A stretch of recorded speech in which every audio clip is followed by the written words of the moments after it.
Hey everyone, and welcome back to The Journey of Now, Season 2. And today, it's really an interesting one. Karis and I were having a conversation that actually started last week. And it started like 3 months ago. It started 3 months ago, sure. And we started really just unpacking what we had experienced, with this first half of the year, essentially, which has probably been some of the toughest cycles that we have experienced in a different way. We not only have our physical circumstances being challenged, our perceptions of ourselves and of one another being challenged, and the dynamics of our relationship being challenged, but also just figuring ourselves out amidst the loss that we had experienced earlier this year, and or losses. And it actually, this conversation was triggered again through a very powerful coaching session that I had with my coach, who brought up a very interesting perspective that we'll dive into a little bit later, once Karis has a chance just to express and share, what we've been going through and what she's been going through in particular. And I hope that this meets you and can possibly shed light in a space that you're in. This is raw, this is very real, and more of a teaching moment through experience of just what we've been experiencing. This isn't like a rehearsed conversation with a teachable moment or anything. This is just something that we're trying to navigate through as individuals, but also in how we relate to each other in this relationship, and this has affected our family unit, and just all of it. And I know that when you're moving through it, especially when you can't articulate what you're feeling or trying to identify what it is you're moving through, it can feel very difficult, dark, and heavy. And so our intention really is to just maybe give you language for things, and maybe there's something in what we share that just gives you a bit of peace or understanding, and brings in that permission for you to give yourself more compassion. And that's it. So just a trigger warning, we are going to be speaking about recurrent miscarriage experience, and I am not going to be holding back. So that's it. So, do you want to start off with sharing what it is that brought you to want to have the conversation? I think we were on different pages. It was very clear that we were experiencing the same thing, but in a very different way. Yeah. And with that, maybe this is the moment where I can just bring in what really brought this up and kind of open it up again, which was just as we've been going through the miscarriage itself, or both of them, each on their own, they were just very different experiences. And what I found within myself as I was navigating this is that I felt very different about the experience, and I think that was the part that was very confusing, because for you I could see that the pain, it was visceral, and it was palpable, and for me it looked like I had I had numbed out or disassociated, and I didn't feel like I did, to be honest. But that's how I read it, and until my coach actually brought this up to me and just said, well, do you assume that you are a bad person for feeling differently to your partner or that there's something wrong with you for feeling differently to your partner, not expressing whatever you're expressing in a different way. Mm-hmm.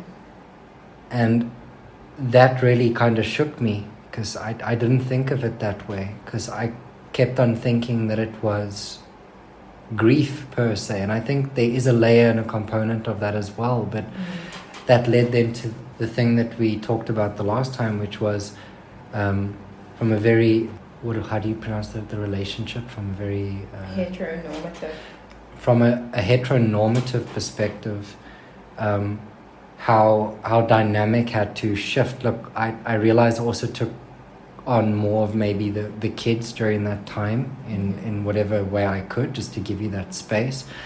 But obviously I had to take the brunt on the business and just running the household, and one of us could only fall apart, not both of us. To the same degree, of course, yeah. I just, I think when you're moving through something like that, there's a part of you that wishes that the world would stop, that you would have a chance to just catch your breath. But when you are the person that is responsible for the financial and well-being of your family unit, and you are the one that owns a business, and it's not necessarily a job that you can take time off from, if that makes sense. Yeah. So then it becomes a different conversation. And so I think in the context of our roles and what we could do in that space, I think we did pretty well. But even up till a couple of days ago when we first had the conversation, I feel like I was deeply projecting that onto you, where it was I was still very much angry at you, or held that anger, because I was no, you're not feeling, because I don't see you expressing any of those things, then it's where is it? Do you even care? How does this? I just felt very much alone in my grieving process, and projected that guilt onto you. Sure. Because I think for me, I believe that the degree of expression would equate to the amount of caring or feeling, if that makes sense. No, I'm not picking you up, Chloe.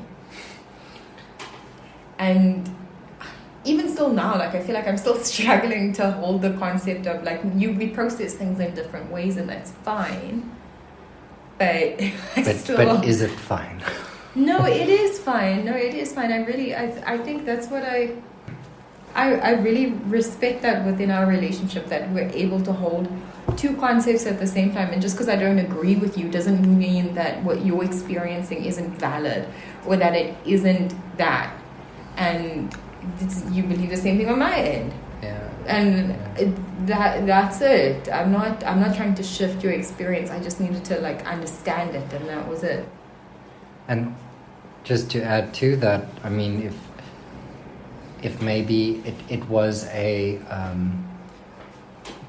reaction or response where I would normally disassociate, I can understand you also coming in and saying, oh, so you've got that anxious avoidant approach to this, which would then also cause you to say, oh, he's just checked out. I'm in this on my own.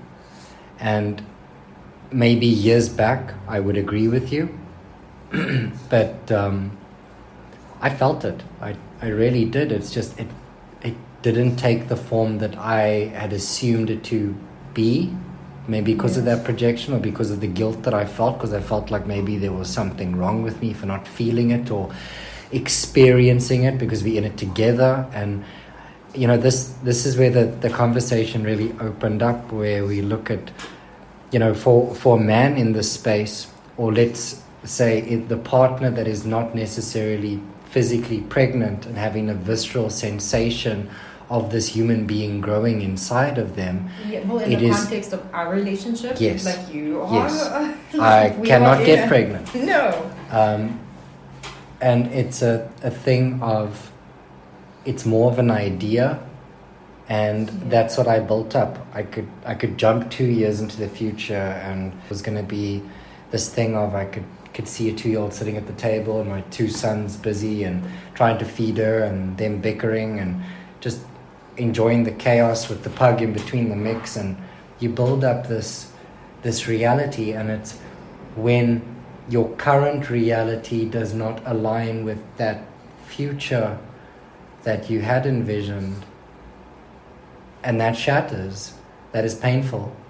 It's like this big ideal that you built up, this story, this narrative, and then, oh goodness, the story took a different turn. You had an outcome, and you got attached to that outcome, and that's where I was sitting in that space. I was like, okay, this is how it's going, this is great, this is...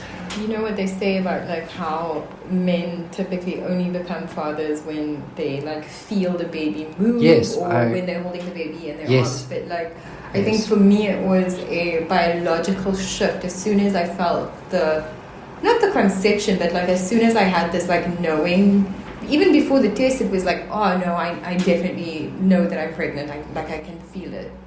Yeah. And it's like my whole world shifted to make space for this life that we'd be bringing in, emotionally, physically, like on all levels. And so with the first loss, they were so different in the experience. And you know, when I was sure that I was miscarrying the second time, it was a thing of like, oh no, I sort of like I know what to expect, but it was so different. Whereas the first one was, I mean, it was pretty violent. It was like 3 days. 3 days, yeah. But I was still able to do things. I mean, we still had a client here, and that's another conversation for another day. It was a emotional fuck up. No, it was, but I mean, I was still able to do what I needed to do for the kids and still do what I like. It was an intense time, but I could still perform in my life, if that makes sense. Whereas with the second one, I couldn't do anything. Yeah, I could go from the bed to the bathroom to the couch, and that was it. I couldn't drive, I couldn't cook, I couldn't do the things that I believe. Yeah, you could still do whilst navigating that. I mean, not the sense, now that I'm talking about this again, possibly that second one you were grieving both. I think so. It was your body just playing catch up to a degree, giving itself the chance that it needed just to really feel and express and navigate what it needed to navigate. That's just a thought. I haven't thought about that before. 100%. I mean, that was like 3 weeks of me being man down. That was your physically man down, and then you were still... Because it was a thing of, I birthed everything at home. I didn't do a DNC, and, you know, it takes much longer. Yeah. And to make sure that your body expels all the tissue and all of those things so that you don't get that infection or like things don't go so like the one was a sprint, this one was a long like marathon that tested, and I feel like it broke everything that I had tethered myself to, whether it was the things that I was able to do to take care of our family, whether it was the ways that I could show up for myself or the clients or the belief that I held in a higher power or the relationship that I have with my like ancestors and my guides and all of those things, like all of that was shattered. Broke us. And it broke us. Like there was a moment where I looked at, like, it was like I looked at us, our relationship, and I was like, oh, this is where the dissolution of us. We as we were don't exist anymore. And we can never go back to what we were. Mm. And follow what you're saying. It's the conversations that we've had in between, and especially during the after of things that's been, you know, it's probably a couple of podcasts of its own right. It's really just looking at like what is the, you know, what is to follow, like what is next, like what is the purpose of this? I think we get to this point where you experience something where there's loss, where there's whatever that may look like for you. And I know I'm sitting there right now and I'm still like questioning Mm. You know, what was the purpose of going through all of that? And instead of me jumping into a mindset of, oh, here's all the positives out of everything, here's all the big takeaway, like what's the lesson, it's very difficult when it's genuinely hit me on all levels. I don't even really have the words, because like I can look at some of the things. I mean, we wouldn't have maybe had these conversations that we have had or have had to have, because it brought up things that we really didn't want to go back to or look at with a different pair of eyes. It was a really sad, if I think about it, it was like we were in this cave, and then if sadness was the water, it brought a lot of things up to the surface that we hadn't looked at in a while. And we thought we were resolved. Yeah. And maybe, the thing is, we, as much as we can let go of the past and forgive and let go sometimes, and it's not that you maybe haven't, it's just honoring the thing of it. It comes up in cycles, and you are a different person now, and be it maybe it happened 5, 10, 15 years ago, you look at certain things and now you've got a fresh pair of eyes, and it doesn't mean that the feeling may not be there. But I think if you do give yourself that opportunity, it allows you to really release it and release yourself and release those expectations. And that's kind of what it was. It was like a plug was pulled in many different areas of our lives. Because I know a big shift for us was just getting very clear, like on our business, in terms of, you taking a step away from my one-on-one sessions. For your one-on-one sessions, and only open yourself to your very specific container, just so you've got more time and space, and finishing off with the clients that you have had, and giving yourself time just to like reset and recalibrate and feel more sure and certain in the steps that you're taking. If I can speak to that quickly, I think one thing that we've both been really focused on is creating a deeper mind-body connection, and especially a more intimate relationship with our emotions and that landscape there. And when you do that type of work, and you have something like this that comes in, and something like this that happens, it knocks the breath out of you. It knocks you, it will bring you to your knees.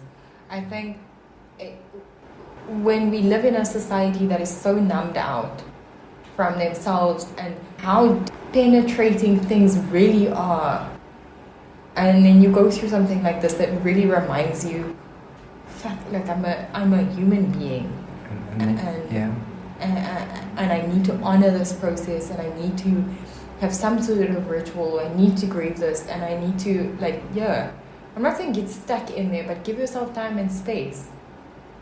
And it's understandable when Sorry. When people reach for the SSRIs, or they reach for alcohol, or they reach for something that can numb them or allow them to avoid that dis-ease, but that dis-ease is still sitting there. And I think, I'm really proud of just how we've been able to do that, is just sit in it. We went through, 2 months where we didn't basically see anyone, where it was honestly no contact. It was just closed off and just giving ourselves that space. I think even within our own relationship, we barely spoke to each other as well. It was I think just giving each other time and space until you find a way that you can relate back to each other. Because it wasn't just that; it's what's been opened up, and that's something that we're still navigating now, and that'll be an ongoing journey. Especially just speaking to men that may be listening, or if you have a partner,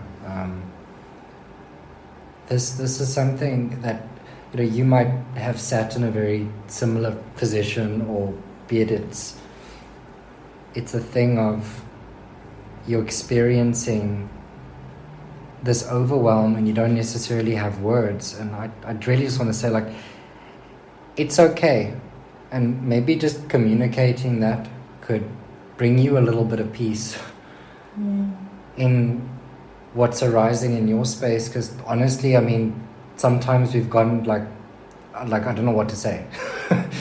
I don't know. Even that is fine. Yeah.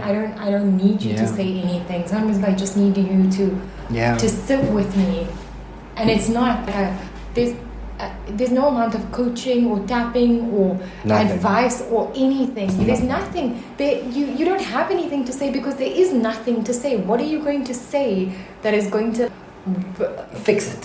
There's no balm to get over it, and so sometimes I just need you to sit there with me, not say anything, just sit there.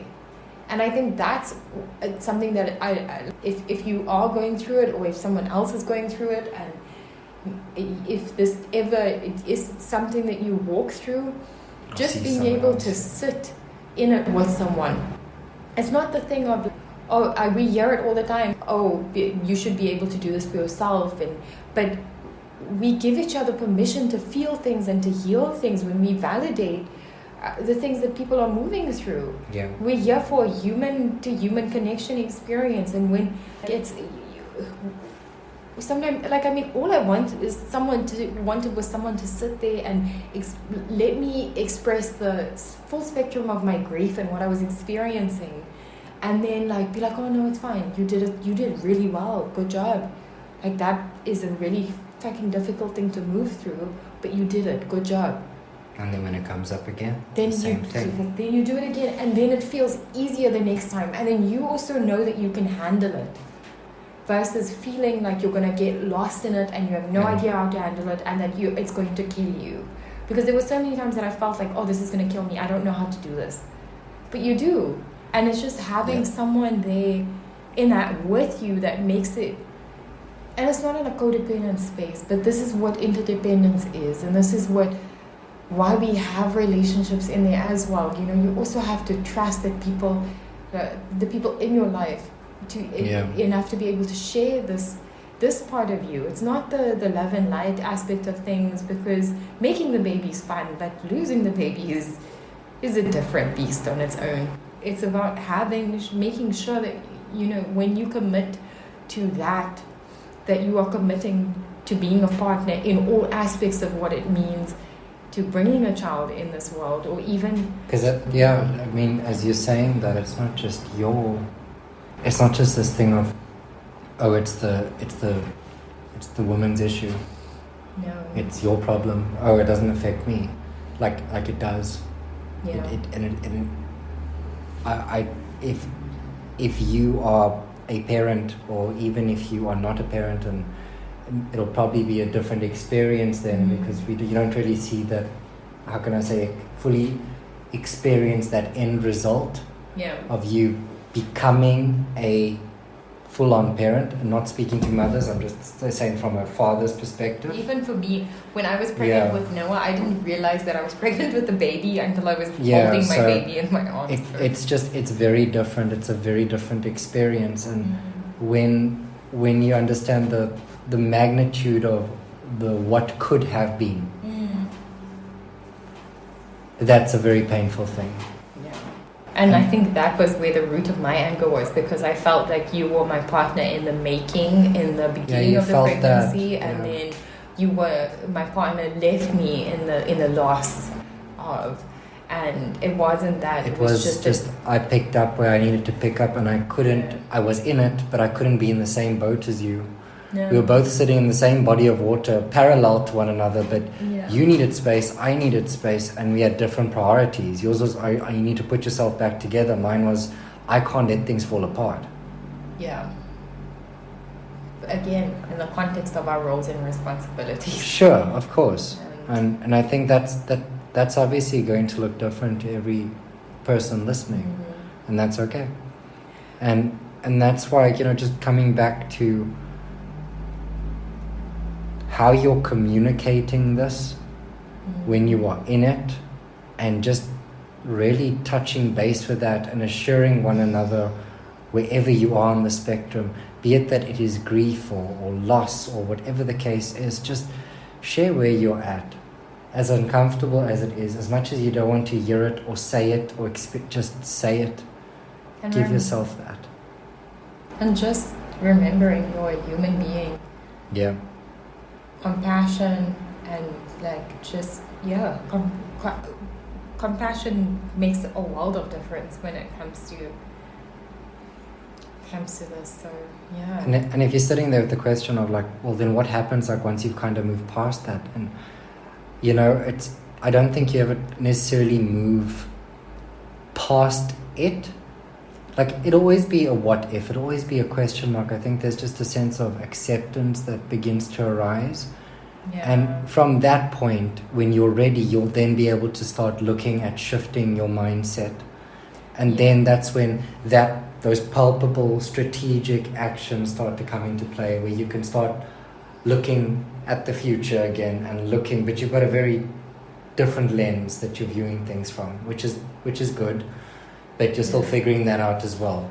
Yeah, I mean, I will say, like, I'm still processing it. Like, I'm still grieving, but I'm not mourning anymore. Yeah. And I mean, there are still things that really do trigger me. Like, I mean, there's someone at the McKay school. There's a few people who found out we were pregnant at the same time, and now everyone's showing and talking about where they're putting baby and doing the baby rooms and the showers and all of those things. And obviously on my end, like, I don't get to have that experience. Exactly. And so it's still, like, it does come up. Like, I'm not saying, oh my gosh, I'm completely cured.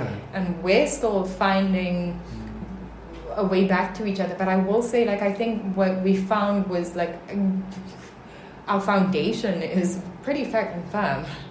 And, like, the bones are good. It's, like, and these are the wings that definitely was not the case a few years back. No. But it's a testament to how much work we've put into ourselves and into our relationship. The fact that we're still standing, that we can have this conversation, and I still have, like, deep love and respect for you and for myself and for us and what we've built. So, like, I it's not this abyss where I don't have hope and I can't see a way forward that I did have. And now it's like, okay, cool, we're taking it day by day. This is where we are today, and it's fine. That's good. Where you are today. But yeah, that's it. I love you. Love you. Okay, everyone, I hope you have a beautiful week and that this met you in the way that you needed to be met. Until next time.